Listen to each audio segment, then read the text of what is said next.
Southern Idaho had been experiencing a rash of cattle rustling. It may be hard to believe that cattle rustling goes on today in today's modern world, but it does.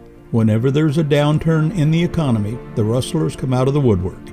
This group of rustlers was doing it on an industrial scale, and it had been going on for months. The county sheriff and state police had been unable to stop the thieves, let alone catch them. It was costing the ranchers thousands of dollars, and in some cases almost putting the smaller ranches out of business. The ranchers decided to take matters into their own hands.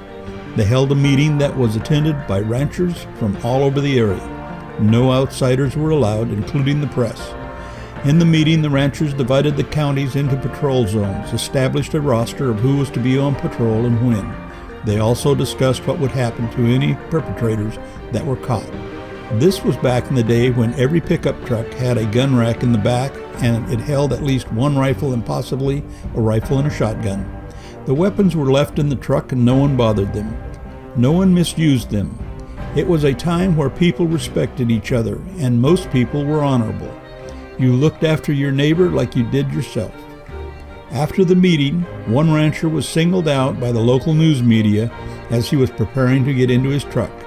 The lady asked the rancher about the meeting, and he said that the ranchers would start patrolling the county immediately. The newswoman asked the rancher what would happen if they caught someone rustling cattle. The rancher calmly stated that they would not have any more rustling.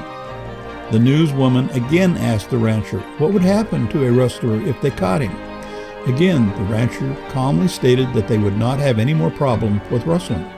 The third time the reporter asked the question, the rancher excused himself, climbed into his truck, and simply stated that he needed to get on patrol. It was his shift. The reporter asked where he was going, and the rancher just smiled and left. No cattle were rustled in southern Idaho from that day forward. What the reporter could not understand was fully understood by the rustlers. There are two morals to the story. One, reporters can really be dense, or they come from the east or west coast. Two, the government's highest responsibility is to protect its citizens and their property. It is their job to uphold the city, county, state, and federal law.